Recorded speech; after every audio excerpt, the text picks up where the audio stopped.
podcast excellence since 2005. This is the King of Podcasts radio network, kingofpodcasts.com. I guess WWE didn't really care about bringing in new viewers to Saturday night's main event. Woo! Hey, this is the Nature Boy Ric Flair, and believe it or not, whether you like it or don't like it, learn to love it, because you have to listen to Wrestling is Real. It is the best thing going today. Woo! The worldwide leader of podcasting excellence, the King of Podcasts Radio Network proudly presents The Wrestling is Real podcast, because wrestling needs us. This is anniversary week here at the Wrestling is Real podcast. Thank you for listening in, finding the shows you always do, kingofpodcasts.com. We're here recapping Saturday night's main event and a few other things that also happened from Friday Night SmackDown. We also had Collision that I figured I'd go ahead and flip over in between commercial breaks on Saturday night's main event.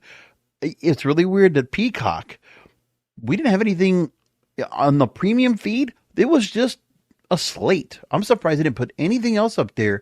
You know, like for a pay-per-view, we'd get some kind of packages or something just to kind of lead up to the match. No, we didn't get anything like that at all. Interesting. None of that.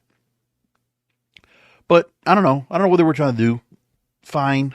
But here's what we got. So Saturday night's main event was a glorified house show. We got one significant historical change, if you want to call it that. Chelsea Green, who's been a former TNA Knockouts champion. Okay, she's been champion in other places. And it was 2017, I saw somebody put up on X, that it was 2017 that Laurel Van Ness, which was her character back in the day, she was TNA Knockouts champion then. Great character, by the way. And that's when she had gotten fully like messed up from the whole deal with Cherry and what was the other? I forget his name now. I can't think of it right now. Either which way, he's the Blade. There you go, the Blade down AW if they're still around. Anyways, what we got tonight in the first minute and a half, yeah, I started feeling the excitement of Saturday night's main event. I mean, obviously, you're going to play me Animotion's Obsession. You're going to give me the old main event music that was on after that for the remainder of the Saturday night's main event run. And within the first 5 minutes, Joe Tessitore comes out with the Vince McMahon suit with the red tie. And Ventura comes out with the feather boas. Hey, giving us all the nostalgia we want. And then we go to Cole and Pat McAfee, which was, you know, the thing is, everybody has to have an introduction, right? Pat McAfee has to have his introduction. Michael Cole sitting back there. We didn't get to a match for 15 minutes, pretty much. The idea that they want to present this like almost like a UFC fight. Let's give the re-entrances like you're just walking down the ring, nothing special to it. I didn't care. No promos to speak of, by the way. Saturday night's main event, for as long as I remember, you had a 90-second set of vignettes, right? 90 seconds, back-to-back promos to lead everything up. They put it on social media, and I guess the website. And it was 3.5 minutes. And it's obvious that they had to go ahead and push it off into social media. Okay, because if it was Cody and Kevin, Sami Zayn and Drew McIntyre, yeah, more or less fine. Michin or Chelsea Green or Liv Morgan and Io Sky, like, wow. They were given too much time to do the promo, to cut it. Like I said, if you only had a couple of folks you were going to have on to do it, fine, but it didn't happen that way. They decided just to go ahead and leave it off. That's how bad the promos are now. Because if the promos were good, I would think they would put it up in there. But yeah, very curious. No promos at the beginning. Look, yeah, I'm nitpicking like an old school guy. Sure. If Jesse Ventura and all these other people were going to say, we're going to get the nostalgic feel of Saturday night's main event. Okay. We got the legends. They're not involved in any of the matches. Okay. They're just sitting at ringside. And they kind of just sit there looking like, you know, wrestlers in a video game. Just make a little move with this and that. That's it. But nothing else. Fine. I mean, you give us a little bit of nostalgia right at the beginning. The little TV thing, that was nice and cool. Okay, fine. But that's all they were going to give us. The matches or what they wanted to put on the show tonight. Okay, so it's the matches. Tell me the real significance of what the matches were. Because off the bat, all right, Drew McIntyre, Sami Zayn, that was a fine match. What, 12, 14 minutes, something like that? Drew wins. So all the attacks that Sami Zayn's been getting from Drew McIntyre. By the way, Drew McIntyre is just destroying everybody. So he's obviously becoming monster heel right now. Fine. I'm not surprised that Triple H and the team want to go ahead and book heels. Okay, great. Drew McIntyre is getting reheated now as a heel. Fine. That's what he has become coming out of the CM Punk feud. Fine. I got no problem with that. Let's just see where they're going to go with him and what they decide they're going to do. And then we go and move on. And like I said, we get the Io Sky. I'm not going to go through the order, but like again, when I look at what we have to work with, I could have wished for better. Really could have wished for better. By the way, this is episode 895. And as I said, in a couple days, I will be doing the Wednesday show, which will officially mark my 12th anniversary on the air. 12 years of doing the show, starting year 13. That's coming up. This coming Wednesday, we'll do the anniversary show, and we'll probably do a little more looking back at the year of wrestling, as we did, which I enjoyed doing that earlier this week, which was really fun. Now, looking back at what we got from this show tonight, and I'll go in order. I'll do it, fine. It wasn't really like, this was not, definitely was no pay-per-view. Nothing like that. Okay, so Liv Morgan and Io Sky, I was kind of paying attention to other stuff because I was looking over at Collision and I would kind of do double screen on the show. Because over on Collision, I was paying attention. I did not, I stuck right there off the top to see everything starting off with Drew McIntyre and Sami Zayn. I'll watch that first part, see what was going to go on. And they kind of went along with it. I stayed for that match. And meanwhile, Collision, they were going up and they had Jimmy Hayter and Willow Nightingale for the International Women's Cup. Wasn't paying attention to that. I do know that Julia Hart came back and made an appearance. So that was a big thing everybody talked about with that part. And Julia Hart going after Hayter. So obviously there's a feud with that coming up. Great. And great to see Julia Hart back. So glad to see her back. And then Rainmaker Okada and the Beast Mortos in the Continental Classic Blue League match. So I kept an eye on Okada. I had that over watching on one side, and I was still watching where we had things going on with Sami Zayn and Drew McIntyre, and then we moved along, and we had Liv Morgan and Io Sky. Again, Io Sky losing in quick fashion. It wasn't long. Another probably 10-minute match. Done. Gunther and the World Tag Team Champions won't have the World Tag Team Champions with Finn Balor and Damian Priest, triple threat match. Like I said, I don't see anything here where we put this match together. There's not a whole lot of, one thing I didn't notice here much, where's all that animosity we used to get where you'd have the hot mic going on and you would hear things going on in the ring as it happened. I don't hear much of that either. Some of that social media stuff they used to get, they don't do that much anymore. It's kind of all that's gone. I don't know what happened to that. And then I go and look, okay, there's the match there. By the way, some of the comments being made throughout the night as to how Saturday Night's Main Event looked. And I'll tell you, among the people that are out there of everybody, that wants to go ahead and praise this show. Okay, I got one person right now on X. Classic, quick, great show. So I bookmarked a couple of things that were here. Let me go ahead and just take what was on here and talk about it. Now, a couple of things I got to bring up that was mentioned up on X. Because Tony Khan, I saw him tweeting. And one of the things I noticed was, so the competition that was going up against Saturday Night's Main Event and Collision, for the matter of fact. Okay, a couple of things I want you to keep in mind. Collision was running live East and West Coast this time around. So 5 o'clock Pacific, they were going to run it. And they had the NBA Cup running, which affected both shows. So what happened was, you had the Bucks and the Hawks playing on the Eastern end of the semifinals for the NBA Cup in Las Vegas. That was running on TNT. And then the overrun, the what was coming up after that was AEW Collision after Inside the NBA. And Inside the NBA does very good with ratings.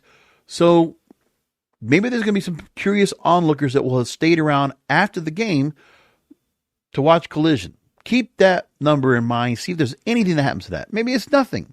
Maybe they get 200,000 viewers, 300,000, and that's it. But I would keep an eye on that. For the fact that they had that going on after Inside the NBA and people were watching that. Because they might not have caught on to the fact that, okay, well, they had to wait for the next basketball game they're going to play, which was Houston, Oklahoma City, which was playing a few minutes after Saturday Night's main event started on NBC. So that's the head-to-head right there. There was NBA Cup. There wasn't really much else going on. Because there were no other sporting events really that mattered. Like NHL was going on, and that was pretty much it. No college basketball. NBA Cup, we only had that. So that was all we had. One game, and that was it. And Houston, Oklahoma City, I don't think it's going to be a draw. I mean, obviously, these two cities, if it was an NBA final, they would kind of like see it was a bit of a dump. But that's what happens. I'm not saying anything bad. But anyway, some of the things that were being said now, off the top of trying to say how good this show was. Okay. So one person, I will not mention by name, modern posts with a classic silver steel look, the old school WWE logo on the turnbuckles, Macho Man cosplay in the front row hard camera side, classic steel barricades up the aisleway, Long Island crowd is hot, both Sami Zayn and Drew McIntyre put out a banger in the opening match. Funny thing is, they could have won another 7-8 minutes, didn't feel like they even scratched the surface of what they could do. Well, all right. Somebody else saying this is fast becoming one of the most fun free shows of the year. Just that blast of nostalgia and the fact it's an NBC, it's just what's old is new and I love it. Yeah. Somebody else, I got an absolute chill watching the start of tonight. Took me back 30 plus years. Yeah. Just keep in mind that whoever you saw on Saturday Night's Main Event from the mid-80s up until the 90s when we watched it, okay, let's just say that the star power was much different back then and it was much more significant because all those people could cut promos. And if they did not cut promos themselves, they had managers that could cut promos. Of the promos that we did see, like all this week, by the way, let's just be honest here. Number one, I'll say this here about Roman Reigns and Paul Heyman together to set up the AEW, to be the WWE Netflix debut for Monday Night Raw, where Roman Reigns is now challenging Sikoa to a tribal combat match. That promo was very good. I thought Roman Reigns finally kind of gave into more of his strength. I don't like seeing him weak. I hate seeing him weak the way they've been putting him out there to try to go and get the reconciled on. And I understand they're trying to create this guilt, like, oh, he's the one that left. And they made that point clear in the promo. Great. The whole filming, I like it. Fine. But it's one of those things where, like, okay, stop pussyfooting around, Roman. Go get your tribal chiefdom back, okay? Get back the chain. Get acknowledged. Let's go. Get back to it again. I am done with this whole old bastard bloodline thing right now. I hope they finally squash it and finish it. And as for Netflix's debut, CM Punk and Seth Rollins is scheduled to go ahead and be put together according to PW Insider. Fine. Great match. That's a real pay-per-view match we're going to get right off the bat. Okay, set that up.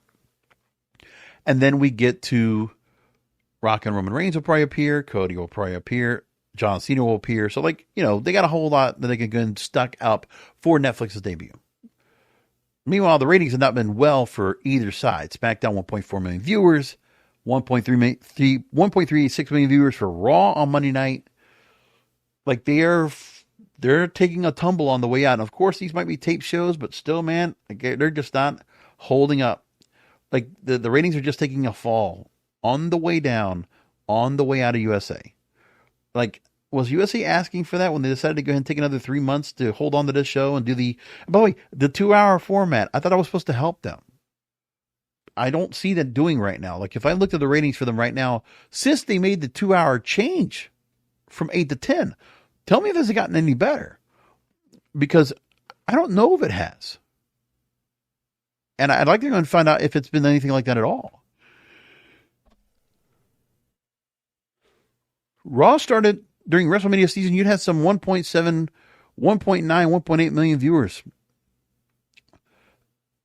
Post WrestleMania episode 2.3 million, right? But then look at the tumble down. And I'm just saying this myself, okay? When you look at what's been going on with the shows and what I'm looking to try to find out with if this whole thing with the toxic wrestling fandom, okay, if what they're saying, what they're praising right now is wonderful, it should reflect on the ratings, right? I'm just saying, if we all talk about Raw as being great and Vince Russo and Dr. Chris Featherstone I watch on Legion to Raw and all these other shows talk about whatever, and like things are supposed to be great, then why are the numbers dwindling so much? I mean, Monday Night Football's already come in, but like still, it's like, what a tumble. So, of course, it took a tumble once Monday Night Football came back in, right? It had some weeks where they recovered, okay? End of September, going into Crown Jewel, okay? October, 1.5, maybe almost 1.6, down to 1.4 million viewers, right around Halloween, right? Then November, 1.465, 1.564, 1.516, 1.509, 1.7 for last week. And then it took a tumble down, 1.385. Wow. Big drop. Yes, tape show. Fine. Yeah, tape show. I got it. We'll see how it's going to do the rest of the time. But that's just, their ratings are going to just like fall lower as they're on the way out. Okay, but that's what they're going to be doing. I don't know. And of course, I'll probably do a best of show for the final week. And then I'll be like, close out. Okay, the end of Raw and USA. Peace out. Done. The rest of the card we had tonight. Okay, Chelsea Green. She's out there with Piper Niven. And she beats Michin to become the Women's United States Champion. As I said, for Chelsea Green, we're all happy she has a mid-card belt. But again, being positioned as a mid-card star when she's been a main event star other places, fine. By the way, I should also go and take a point here. Talking about women's champions, former women's champions, Tessa Blanchard showed up at Final Resolution's pay-per-view last night to attack Jordynne Grace. Now, there's a lot of people out there that are now going after Tessa Blanchard because she's never apologized for the racist comments she said out there to, what was the, La Negra Rosa, right? Is that who it was? Who's been at NWA and some other places. There was all that going on. And Tessa Blanchard is back. She looks great. I mean, for the wrestling portion of it, it's good to see her come back. And now she has the challenge with Jordynne Grace. And, TNA is definitely working on things to try to get things off the ground. Well, then some of my fellow podcast wrestling brethren decided to go ahead and attack Tessa Blanchard, that this is going to affect TNA. It's going to hurt their ratings. Listen, they don't need to be worried about what all the toxic wrestling fandom needs to do. You know what? Stay out of TNA's business. Please, just stay out of TNA's business. You don't need to worry about that either. The toxic wrestling fandom out there doesn't need to be all caught up on what they're doing right now on TNA. TNA is doing just fine. Listen, they're doing their shows. They got quite a bit of talent there. They're working with it right now.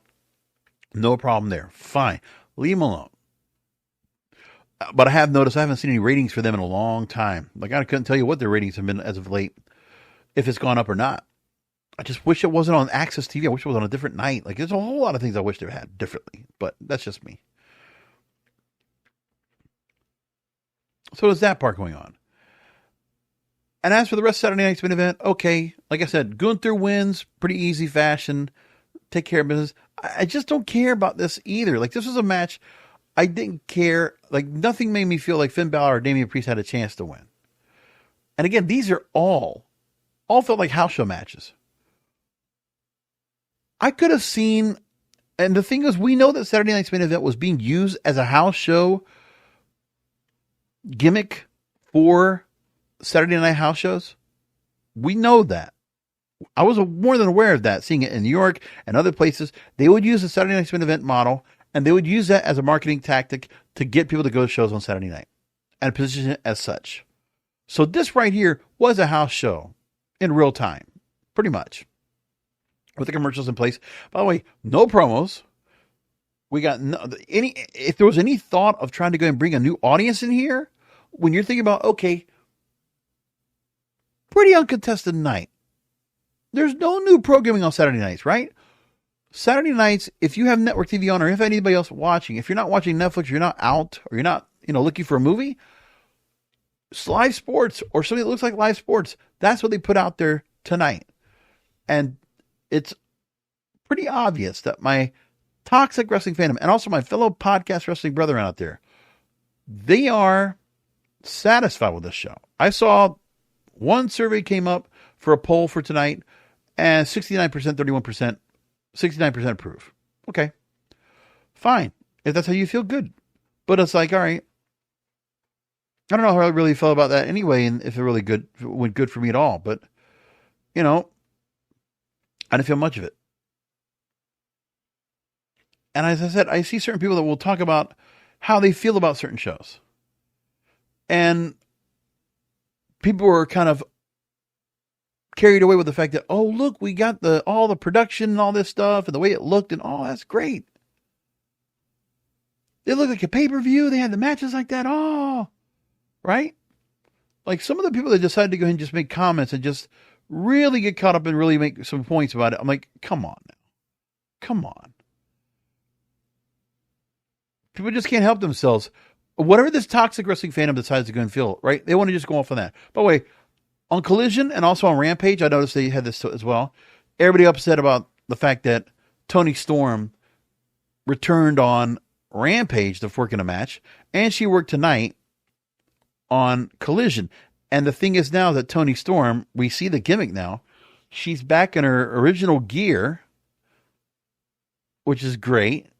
She's back in the original gear she was before, but she's acting like she's a rookie.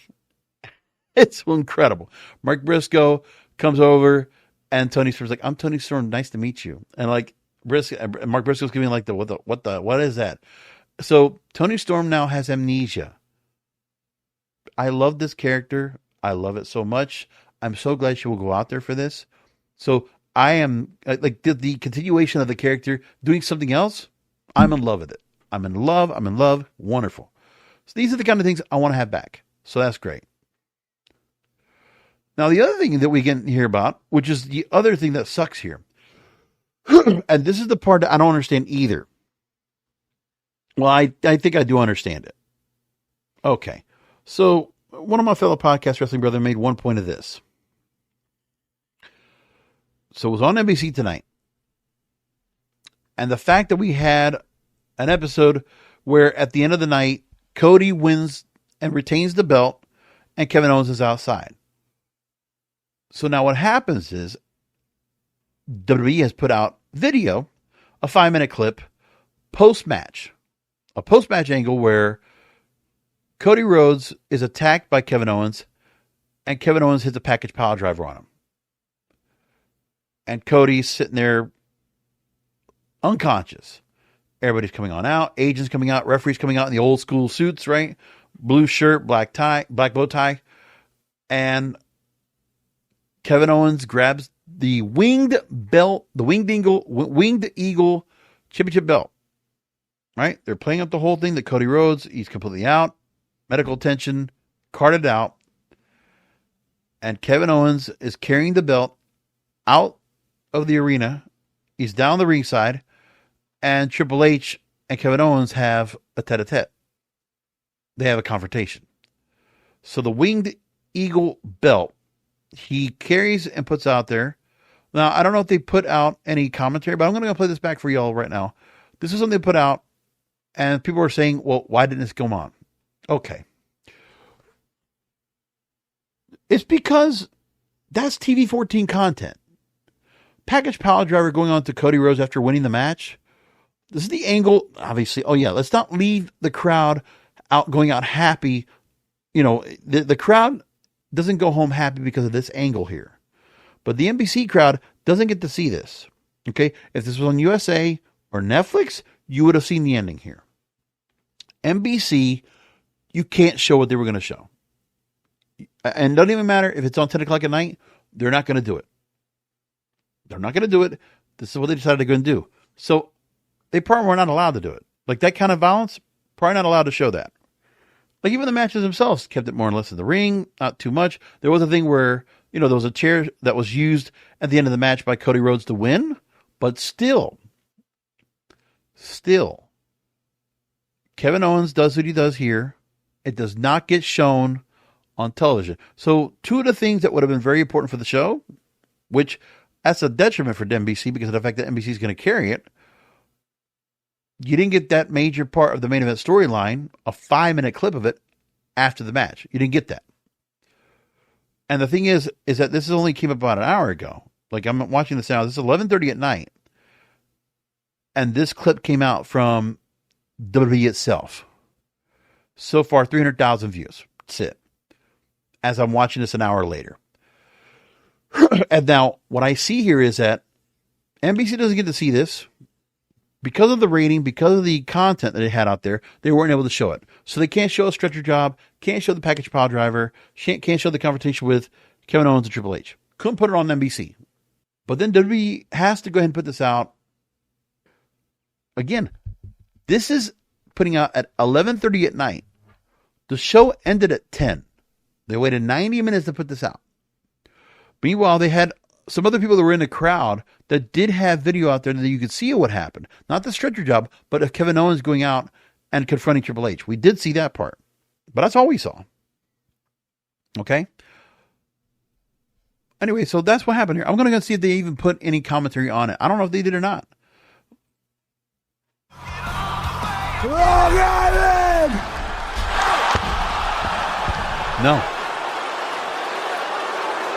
No commentary. This was footage after the fact. Why did they wait 90 minutes to show it? Package pile driver. Got it. Was it a package pile driver? Let me see. Yes, it was. Yeah, package pile driver. Got it. Okay, so he did that. That's looked like a death-defying move in WWE's eyes. That's what it is. If I watch it in Ring of Honor, we see it all the time. All right? So we see it a couple times in a match. If it's Pentagon Jr., by the way, Pentagon Jr. can't use that move. What are they going to do with him when he can't use that? But anyways, so here's this. And then Kevin Owens, they take some time out there. Obviously, this is house show crowd. They're watching this. So they move forward, and Kevin Owens continues to go ahead and goad along. There's a point where the stretcher's out there, and Kevin Owens steps on top of Cody and brandishes the belt. And then later on, Cody's being stretchered out to the back. They're following along with the camera. Got it. It's edited, by the way. They had to edit some of the footage. To the left. And then all we get here is we see Nick all this out there as Cody's being stretched in. Now, as far as I know, I don't think we see anything where we see Triple H. And, yeah, I don't know if we see Triple H and anything with Kevin Owens confronting each other. I don't think we got any of that at all. No? Oh, here we go. Here's what we got. This looks like raw footage they got. Here we go. So this is after Cody Rhodes is stretchered out. There is a confrontation between Triple H and CM Punk. Let's see if we hear anything from it, what they had. It's a phone camera. Triple H pushes off. We just hear them barking at each other and bumping each other on the chests.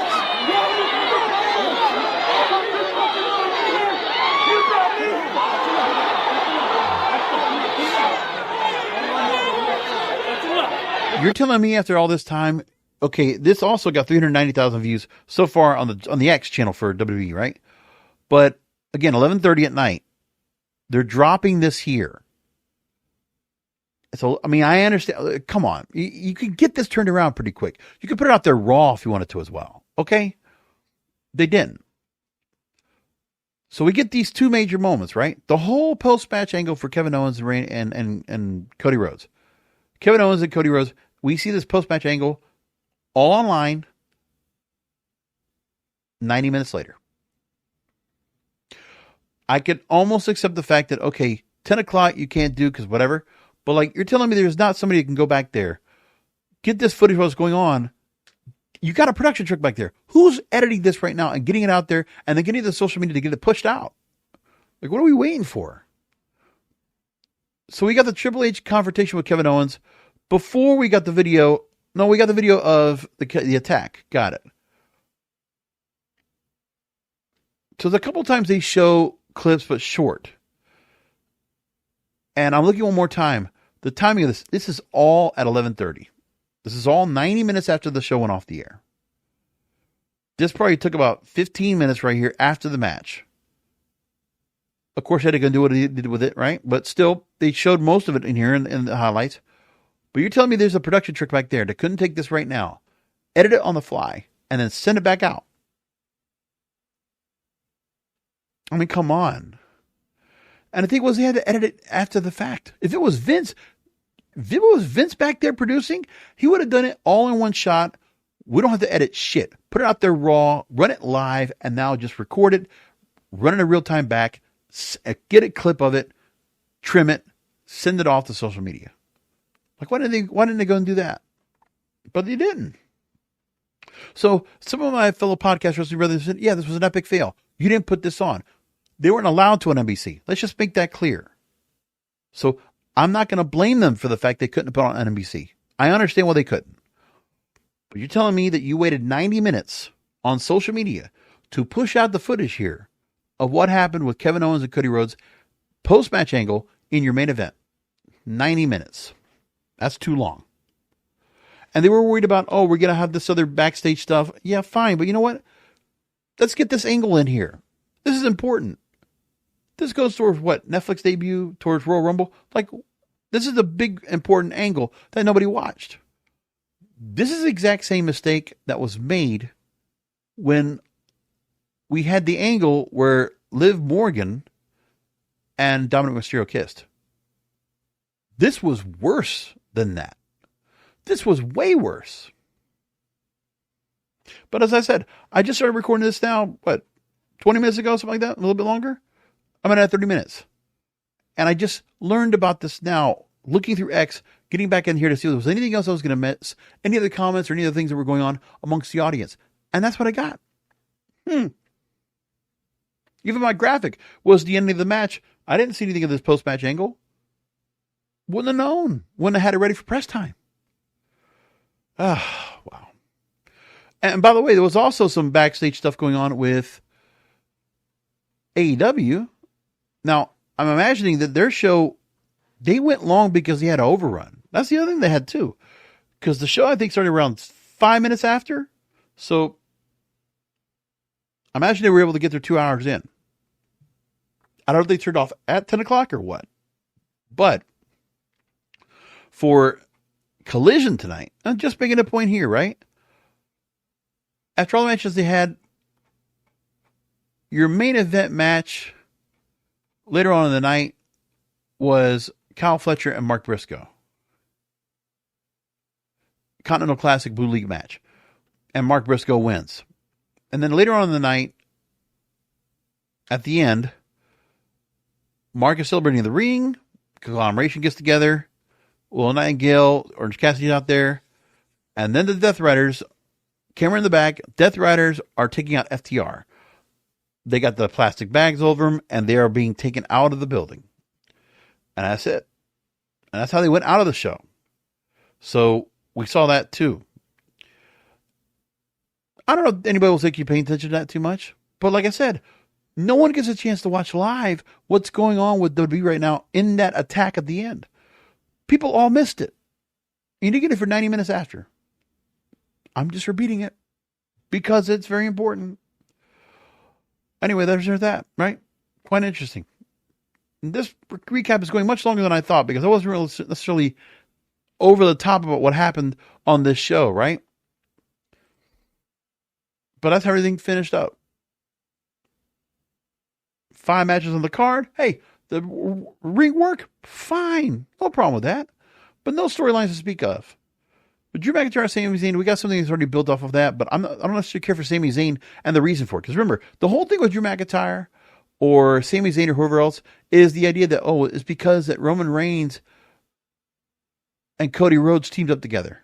That's the whole deal with Kevin Owens. That was the reason that we even got this in the first place. That's the excuse they made for creating the storyline and the build-up between the tension between Kevin Owens and Cody Rhodes. Okay, got that. Okay, that's their way of getting around to make that feud possible. Sami Zayn in the same vein. Seth Rollins, CM Punk, same thing. It's all from that Survivor Series match. They decided to go and spurn out a couple of matches. Fine. Okay. Do I like the storylines? No, but they're logical, and okay, we'll move along with it. Fine. Gunther, Finn Balor, Damian Priest, does not matter. Gunther does not have any strong contenders that they have right now for anything. Finn Balor, Damian Priest are just dealing with each other anyways, and the whole Judgment Day thing is all going on way too long. And that's it, right? Liv Morgan, Io Sky, that was just a, contender of the month for Liv Morgan. That's it. Oh, and she did have Rhea Ripley come out to confront, well, now, not just Dominic Mysterio, but you now have Raquel Rodriguez coming out to accompany Io Sky, to Liv Morgan to the ring. And when Rhea Ripley comes out, I'm sorry, this also looked cringe. So she has like the bland, they get the bland backstage thing, right? No pyro, no nothing. And Rhea Ripley still has to do the whole foot stomp thing before she puts herself in the face of Liv Morgan. I mean, oh man, that looks stupid. Who told her to do that? Who does it? Okay, she's got to hit her mark at the opener and then go come on. Stop doing, oh my God, that's horrible. Oh, so they're still going to confront together. Judgment Day, another feud. Okay, Damian Priest, Rhea Ripley cannot get rid of the Judgment Day for the life of them. This is still continuing. Still continues on. It sucks. I hate it. So there's one other thing I'm going to make mention of right now that was not mentioned already. Because last week there was more commentary about Netflix in terms of the streaming debut. The fact that now Netflix is going to have another live major streaming event coming up Christmas Day. They're going to have Christmas games for NFL. Kansas City Chiefs, Pittsburgh Steelers. That game's going to be put on. Is that the only game they have? Hold on. There's got to be more than that. So let me just make sure I see this right here. Netflix, NFL games. They have Christmas games. I just want to make sure what they are so I'm not missing what it is, okay? So here's the question real quick. Yes, it's going to be 2 games they have on Netflix. Kansas City Chiefs, Pittsburgh Steelers, 1 o'clock start, and then a 4:30 start for Houston Texans, Baltimore Ravens. That's the plan right now for those 2 games. We're going to see how well those things do on Christmas Day. I'll be paying attention to it. I'll keep an eye on it. See what happens. Because that streaming right there, Christmas Day, that's a big audience you're getting. For Christmas Day games, I mean, they should be expecting, listen, if it's a normal network game, if this was on CBS, Fox, ABC, NBC, you could easily look for 30 to 40 million viewers on both games, Christmas Day. Pretty obvious. Even if there is NBA going on throughout the day, NBA will not get the kind of ratings that NFL will. So you'll have those games going on.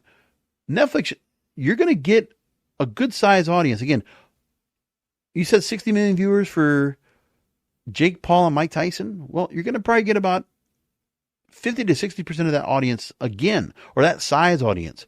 And the streaming's got to go perfect. Because if we start hearing something right now for Netflix having start streaming trouble again on the Christmas Day NFL games, we got problems. So keep that in mind too. I wanted to make sure to bring that across. Alpha Canoa at Forbes bringing that point up as well. That's the show, man. I think I did a little more than I thought I was going to do. Obviously, I did 40 minutes. I did not expect to go that far. But like I said, we will come back.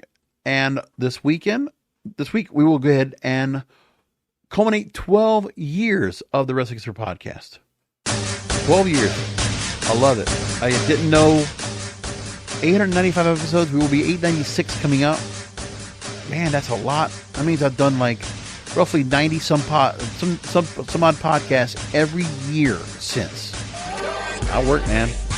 I don't stop. Especially during the holidays. I don't stop at all. So come back this Wednesday for another Wrestling Consider podcast because wrestling needs us.